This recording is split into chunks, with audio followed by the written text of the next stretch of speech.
कहेंगे उत्तर प्रदेश में काम काज देखा जाए, विकास देखा जाए तो योगी जी कुछ काम कर रहे हैं कि नहीं? योगी जी का जबरदस्त कार्य चल रहा है, पूरे प्रदेश के अंदर चल रहा है। चाहे ओवरब्रिज देख लीजिए, चाहे हाईवे देख लीजिए, चाहे अस्पताल की व्यवस्थाएं देख लीजिए, लगातार जनहित में बेहतरीन कार्य चल रहा है। योगी महाराज का बेहतरीन कार्य चल रहा है। कहेंगे 15 अगस्त को पूरा देश स्वतंत्र दिवस की जो है जश्न मना रहा था, लेकिन कांग्रेस कार्यालय की तस्वीरें आपने देखी? क्या हुआ? कांग्रेस का तो काम है तुष्टीकरण की राजनीति करना। वंदे मातरम को सोनिया गांधी रोकने का प्रयास कर रही मातरम को रोकने का जिस तरह का उन्होंने प्रयास किया है, उससे उनकी मानसिकता को दर्शाता है कि वो देश जिस नारे को लेकर इस देश को आज़ादी मिली है, उसी वंदे मातरम गीत को लेकर उन्होंने एक राजनीति करी है। केवल तुष्टीकरण की राजनीति, एक वर्ग विशेष को खुश करने की राजनीति करने की वजह से उन्होंने ये कार्य किया है। तो क्या लग रहा है कांग्रेस ऐसे क्यों करती है? राष्ट्रीय गान, राष्ट्रीय गीत, इन सब का विरोध करना, उनको बीच में रुकवा देना, कई तमाम जो बिल सरकार लेके आती है उनका विरोध करना, चाहे वो देश हित में रहे हो, सबका विरोध करते हैं, FCRA का विरोध करते हैं। देखिए, कांग्रेस का ये सब कार्य करने का मेन मकसद सिर्फ यही है कि ये सब करने से उनका एक वर्ग विशेष का वोट बैंक मजबूत होता है। वोट बैंक की मजबूती के लिए कांग्रेस लगातार इस तरह के कार्य करती है और यही उनका काम है। एक वर्ग विशेष हो, जब से देश आज़ाद हुआ और कांग्रेस सत्ता में आई है, तब से उन्होंने किया क्या है? तुष्टीकरण की राजनीति, वंदे भारत को उन्होंने काट छाट करके आज फिर से मोदी जी के नेतृत्व में सदन के अंदर ये कानून बना है कि वंदे भारत पूरा गाया जाएगा। लेकिन उसके बावजूद सोनिया गांधी जैसी जो कांग्रेस के सुप्रीम लीडर है, कांग्रेस के अध्यक्ष खड़गे जी के उपस्थिति में वंदे भारत का अपमान हुआ। इससे बड़ा अपमान देश का अपमान नहीं हो सकता है। अच्छा, बंकिम चंद्र चटर्जी हैं, उनके रिश्ते नातेदार कह रहे हैं, जो उनके उन्होंने नोटिस भेजी तो है, कहें कि माफी मांगी है। उन्होंने नोटिस भेजी है। सोनिया गांधी माफी मांगेंगी? बिल्कुल मांगना चाहिए। देश की जनता मांग कर रही है, उनको माफी मांगना चाहिए। देश का अपमान थोड़ी देश की जनता स्वीकार करेगी, उनको जरूर माफी मांगनी चाहिए इस पे। अच्छा, उत्तर प्रदेश की बात करें तो शिवपाल यादव, चाचा शिवपाल यादव कह रहे हैं कि भैया आजम खान है ना, जो ये रामपुर वाले चाचा, उनको गृह मंत्री बनाएंगे जब सरकार सपा की बनेगी। भाई साहब, एक बार केंद्र में गृह मंत्री बने थे मुफ्ती मोहम्मद शहीद साहब 1989 में, और उनके गृह मंत्री, देश के गृह मंत्री बनने के बाद कश्मीर में क्या हाल हुआ है।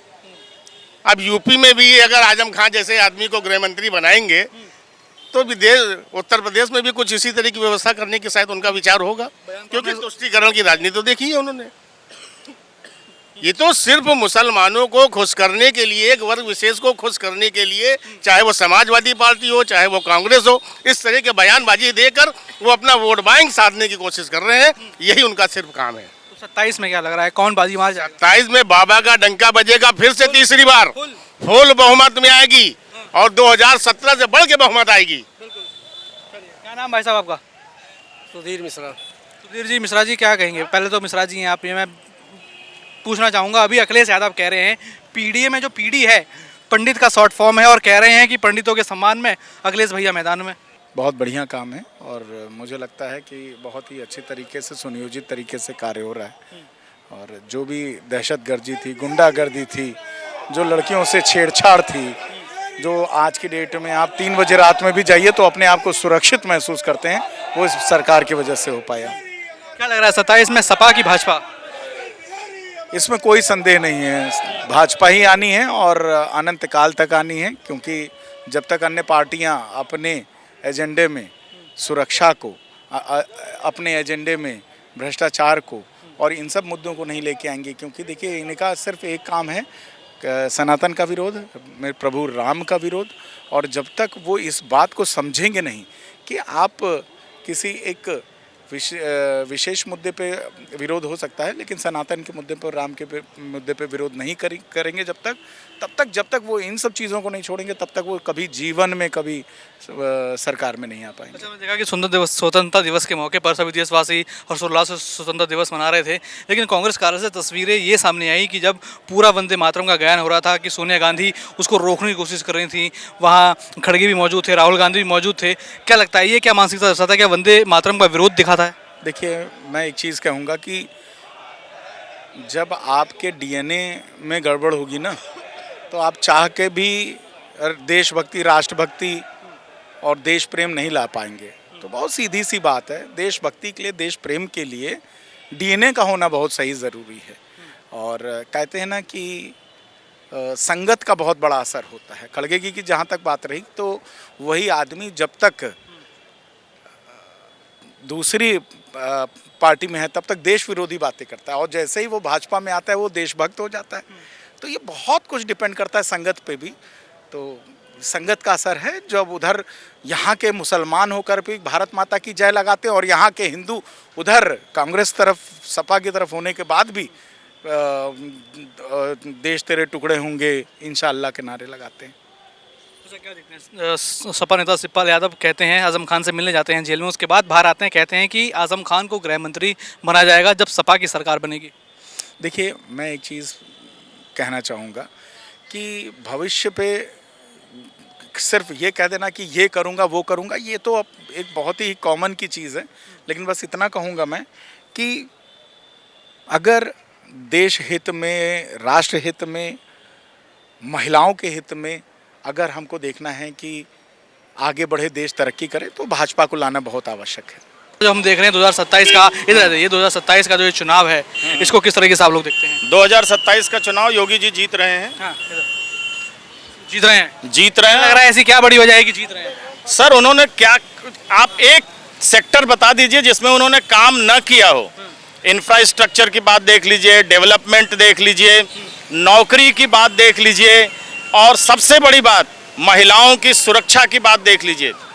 हर चीज में उन्होंने जिसको कहते हैं एग्जेम्पलरी वर्क किया है। कोई ऐसा क्षेत्र नहीं है जिसमें माननीय योगी आदित्यनाथ जी ने 100% से ज्यादा काम न किया हो। इतना बेहतर मुख्यमंत्री 75 सालों में, 80 सालों में उत्तर प्रदेश को कभी मिला ही नहीं था। अच्छा, क्या कहेंगे, हमने दिल्ली में एक तस्वीर देखी कांग्रेस मुख्यालय में, जब पूरा वंदे मातरम बज रहा था तो बीच में ही जब पूरा वंदे मातरम बजने वाला था, सोनिया गांधी ने उसको रोका। क्या कहेंगे, वो कृत्य क्या था? सर, वो बहुत सिंपल सी बात है। कांग्रेस ने 1939 में ही जो है स्पष्ट कर दिया था कि हम सिर्फ 2 ही स्टेंजा गाएंगे, उससे ज़्यादा हम गाएंगे नहीं। तो जब कांग्रेस ने यह निश्चित किया हुआ था कि हम 2 स्टेंजा से ज़्यादा नहीं गाएंगे, तो उन्होंने कल भी यही किया। वो 2 स्टेंजा से जैसे ही आगे बढ़े, वैसे ही राहुल गांधी को पेट में दर्द होना शुरू हुआ। फिर उनका दर्द उनकी माता जी तक पहुंचा और उसके बाद खड़गे साहब तक पहुंचा। तो और उसके बाद जब जयराम रमेश जी से पूछा गया तो उन्होंने कहा कि वो तो पीछे कहीं कुछ दर्द हो रहा था जिसकी वजह से कुर्सी जो है वो कुर्सी चाहिए थी उनकी, वो नहीं मिल पा रही है।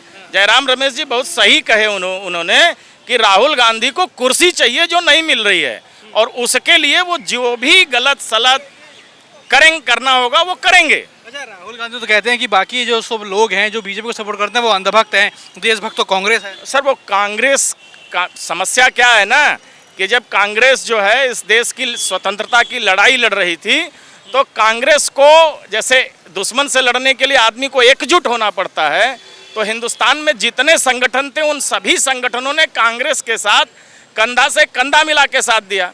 अब कांग्रेस को लगता है कि हम ही इतने बड़े थे, जबकि वो बड़े नहीं थे, उनको बड़ा बनाया गया था। अब कांग्रेस जाने दीजिए। एक कहावत है कि जो मर रहा हो उसको बहुत नहीं मारना चाहिए। शिवपाल यादव भी एक बयान देते हैं, कहते हैं कि अगर सपा की सरकार बनी 27 में तो गृह मंत्री आजम खान बनेंगे। शिवपाल यादव ऑब्सलीट हो गए हैं सर, ऑब्सलीट हो गए हैं।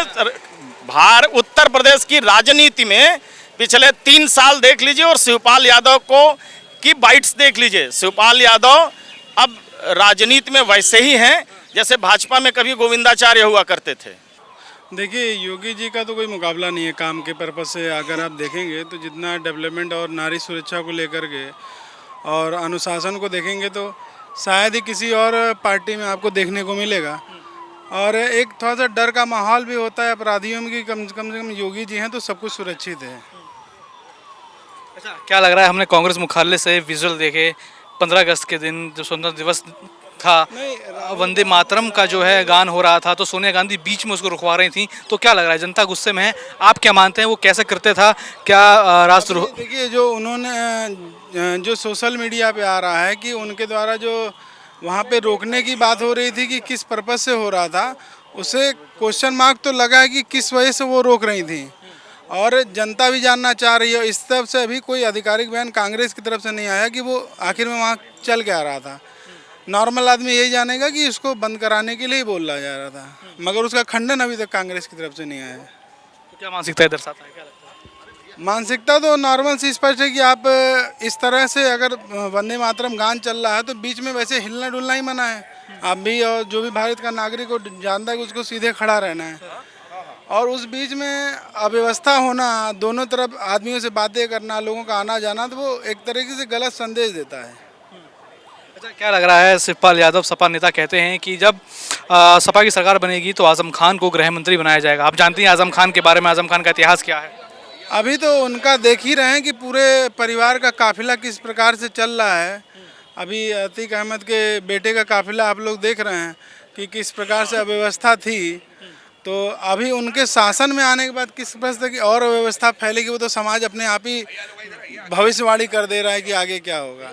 क्या कहेंगे? अभी हम देख रहे हैं उत्तर प्रदेश में चुनाव आने वाला 2027 में, क्या लग रहा है इस बार कौन जीत रहा है, कौन हार रहा है? बिल्कुल सरकार बनेगी आदरणीय योगी जी आदित्यनाथ जी की, और जो कार्य किया जा रहा है चाहे किसानों के लिए हो, नौजवानों के लिए, हर तरीके का कार्य किया जा रहा है। भ्रामक स्थितियाँ विपक्ष सदैव फैलाता रहता है, लेकिन परिस्थितियाँ, वास्तविकता जो है इस स्थल पर वो लोग जान रहे हैं, और निश्चित तौर पर एक भावना जो है वो संगठन के प्रति और सरकार के प्रति वो बिल्कुल जग जाहिर है। सरकार बनेगी पुनः। अभी स्वतंत्रता दिवस का मौका था, सभी देशवासियों ने हर्षोल्लास से स्वतंत्रता दिवस मनाया, लेकिन हमने कांग्रेस कार्यालय में एक देखा, एक विजुअल देखे हमने किस तरीके से जब वंदे मातरम चल रहा था उसको बीच में सोनिया गांधी रुकवाना चाह रही थी। क्या देखते हैं उसको लेकर? देखिए, कांग्रेस की मानसिकता सदैव राष्ट्र विरोधी रही है, और वंदे मातरम का जो गीत है वो ऐसा नहीं है कि भारतीय जनता पार्टी लेकर आई या संघ लेकर आया। ये उस समय का है जब आज़ादी की परिकल्पना तय की जा रही थी, तब बंकिम चंद्र चटर्जी जी ने इसको आज़ादी की भावना के तहत इस राष्ट्र गीत को गाया था। लेकिन उसके उपरांत समय समय पर लगातार इसका कांग्रेस विरोध करती रही है, और जब एक एक्ट पास हो गया है कि इसको संपूर्ण तरीके से गाना, तो उसके विपरीत कार्य करने का मतलब क्या है? ये राष्ट्र विरोधी गतिविधियाँ और उनका ये राष्ट्र विरोधी चेहरा उजागर करती हैं, जो कांग्रेस से मानसिकता है। कांग्रेस तो कहती है कि भैया हम देशभक्त हैं, ये तो बाकी लोगों को अंधभक्त बताते हैं। नहीं, देशभक्त होने का क्या मतलब है? जो देश विरोधी बातें करे, अल्पसंख्यक समाज को एक किनारे करना चाहे, एक डर का माहौल पैदा करना चाहे कि भारतीय जनता पार्टी अल्पसंख्यक समाज को और जो और अल्पसंख्यक लोग हैं उनको बिगाड़ना चाहती है, देश से निकालना चाहती है, ये सब भ्रामक स्थितियाँ फैलाने की उनकी जो कोशिश है वो लगातार नाकाम हो रही है, लेकिन उससे बाज नहीं आ रहे हैं। तो क्या लग रहा है ऐसा क्यों है? वंदे मातरम जिसमें भारत भूमि की बात की जा रही है, उससे परहेज कांग्रेस को, और कई लोग हैं जो कहते हैं कि धर्म आड़े आ जाता है, तमाम सारी चीज़ें कहते हैं। असल बात, वंदे मातरम में कुछ शब्द ऐसे हैं जिसको वो ये जोड़ करके देते हैं, ये हिंदुत्व की बात है। उनके मन में एक मानसिकता आती है, जो उनका तुष्टीकरण की जो भावना है उनके मन में, उनको लगता है कि अगर इस तरह का हम ये वंदे मातरम का पूरा राष्ट्र गाते हैं तो उसमें कुछ पंक्तियां हैं, उनको ये लगता है, ये उनकी मानसिकता है कि ये अल्पसंख्यक विरोधी है। इस तरीके से वो परहेज करना चाहते हैं, और लगातार वो समय समय पर इसका विरोध करते हैं। आज की बात नहीं है, शुरुआत की बात है ये।